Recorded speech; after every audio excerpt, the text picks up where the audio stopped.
The mysterious ways North Korea makes money. The shadows of North Korea's economy swirl like a fog, concealing the true nature of its sources of income. What really lies beneath its tangled web of mystery? How does a nation with an incredibly small GDP afford such costly projects and military ventures? To understand the ways North Korea earns money, one must unravel these enigmas and peer through the darkness. A look into this secretive state reveals that there are many unusual and unexpected ways in which North Korea supplements its income. Once upon a time, North Korea was an industrial superpower. No more. The government is now unable to provide enough food for its own citizens. Every night, its cities are left in the dark due to a shortage of power. Yet helplessness wasn't the original plan. The initial plan for the country's economy had a name. It was called Juche, or self-sufficiency. The idea was that issues in North Korea should only be solved by North Koreans. The North Korean notion of Juche is well understood by all citizens. The country takes self-reliance very seriously. If being independent means engaging in illegal activities like drug selling or smuggling fake products, then so be it. But before we talk about that, let's talk about some legal ways the North Korean government can make money. It may trade with its neighbors by selling the little possessions it possesses. China collects seafood from North Korean seas and extracts minerals like coal and magnesium from the country's highlands. Kim Jong-un now has access to millions in cash thanks to such transactions. The North Korean government does more than simply rent out its territory. It sends its residents to Russia to cut down forests and to special South Korean companies along the border, both of which are in need of cheap labor. So it effectively rents out its own people. Kim Jong-un benefits greatly from this situation. Companies in Russia and South Korea provide payment in dollars, which the North Korean government keeps for itself, while paying its citizens in almost worthless North Korean won. North Korea also exports legal goods, such as monuments. One of North Korea's few exports is these monstrous, hideous sculptures. The North Korean government has an entire department dedicated to creating monuments honoring dictators throughout the globe. The total value of these lawful exports is close to $2 billion each year. Clearly not enough to run a country for a whole year. So, in addition, North Korea generates substantial revenue via obviously illegal activities. It is estimated that North Korea makes hundreds of millions of dollars annually from illegal activities, including hacking banks, selling weapons, and other crazy activities you would not imagine. We'll come back to them later. Pyongyang thinks it needs its nuclear and missile programs to prevent any US-led effort at regime change, and that money helps pay for them. Despite sanctions, North Korea has made significant progress toward its nuclear goals, and Pyongyang has consistently rejected any US efforts at talks that require denuclearization as a prerequisite. Republican Representative Doug Lamborn, a key champion for missile defense in Washington, said North Korea has blatantly violated international law with their nuclear testing, illicit sales, and the ramping up of their nuclear program. These illegal monies are almost hard to trace since they are presumably stashed someplace. According to research by the Congressional Research Service from 2008, Pyongyang may be able to benefit from its illegal activities by as much as $1 billion per year. At a discussion hosted by the Foundation for Defense of Democracies, Anthony Ruggiero, a former deputy director of the U.S. Treasury Department and a specialist in the use of targeted financial measures, said, North Korea will sell anything to anyone as long as they pay. According to experts, Pyongyang is using that money to support its quest for a long-range nuclear weapon and the luxury lifestyle of the country's elite, keeping them content even while sanctions hurt the economy. Experts agree that this is a crucial step for Kim to ensure that his rule remains unchallenged. Here are the most major ways in which North Korea makes its money. Overseas slave labor.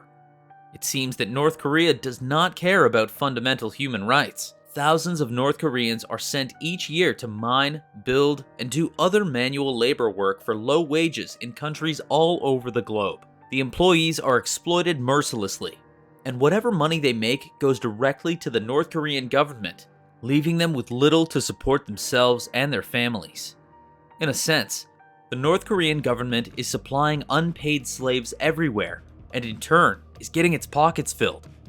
There are reportedly between 50,000 and 100,000 laborers being transported to various regions in China, Russia, Europe, Asia, and Africa from North Korea. Illegal weapons sales.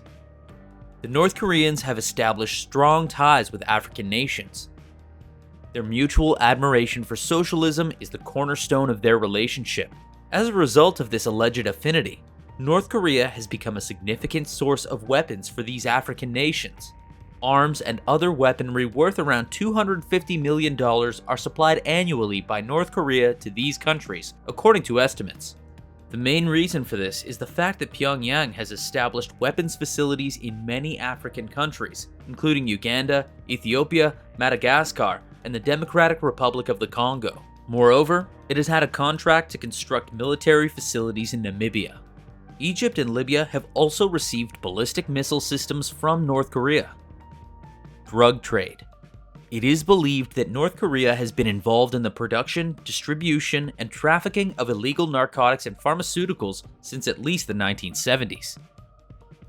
Kim Il-sung authorized the establishment of an opium plantation in the remote hamlet of Yonsa in the mountainous provinces of Hamgyong and Ryanggang. The Korean Workers' Party Foreign Relations Department employs front businesses like the Rugyong Corporation to carry out covert operations while maintaining the appearance of legality. In addition to sending Kim Jong-il tens of thousands of dollars in hard cash annually, the corporation also owns vast swaths of land inside the nation for the specific purpose of cultivating opium. Unlike many other businesses, Rugyong Corporation is not limited by the number of goods it may import or export. According to defector Yoon Yong-sol, there were some complaints that during the famine, we should be growing grain, not poppies. But the instruction from the central government was that if we grow poppies, we can sell the product for 10 times as much to buy grain. The only way to earn hard currency is by drugs. Cybercrime. Imagine when someone tells you that a nation's economy is run by hackers. It may seem too far-fetched and comical at times, but in the case of North Korea, it is true. While most North Koreans are forbidden access to the internet, the country's leadership is sheltering over 6,000 hackers in Pyongyang. Using a variety of techniques, these hackers steal money from people all across the world, which they then turn over to the authorities. In return, they are afforded the same level of security and respect accorded to the government personnel anywhere else in the world by the North Korean regime. These cybercriminals annually generate millions of dollars in cryptocurrency earnings for the state. The WannaCry ransomware assault in May 2017 and the theft of Bangladesh's assets deposited with the New York Federal Reserve in 2016 are both widely believed to have had significant contributions from North Korean hackers, according to the experts. It was alleged that North Korea was responsible for a cyber heist that stole $81 million from Bangladesh's account at the New York Federal Reserve. The Wall Street Journal reported, citing persons with knowledge of the situation, that prosecutors suspect Chinese intermediaries assisted North Korea with the heist. It seems that certain Chinese financial institutions are used as channels for money destined for North Korea. 6 senators from the United States, including Ted Cruz and Marco Rubio, both of whom ran for president, wrote a letter to U.S. Treasury Secretary Steven Mnuchin encouraging him to limit the ability of North Korean banks to do business with Chinese financial institutions. According to American experts, sanctions imposed by the UN against North Korea have been very modest compared to what the US does to Iran or Cuba. But it all depends on China. The degree to which China is prepared to cooperate will determine how successful the US is in imposing pressure on North Korea. Trade with China. The United States Central Intelligence Agency estimates that almost 3/4 of North Korea's trade is with its communist neighbor, China. Some sources even suggest a larger proportion. Scott Snyder, director of the program on US-Korea policy at the Council on Foreign Relations, said, "China has enormous leverage to influence stability in North Korea, but most of it they feel they cannot use because of adverse consequences for China's interests in North Korea." Beijing could cut off North Korea's access to food and energy if it so desired. But if North Korea were to collapse, there would be a stream of migrants into China's economically weak northeastern province, something Beijing would want to prevent at all costs. And so, the story of North Korea's economic struggles continue. From overseas slave labor to illegal weapons sales and drug trade, North Korea has engaged in illicit activities to fill its coffers, often violating international law in the process.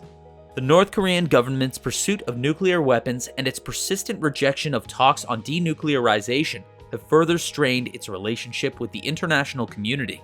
As North Korea grapples with its economic challenges, the legacy of Juche stands as a reminder of a once mighty industrial superpower that has lost its way.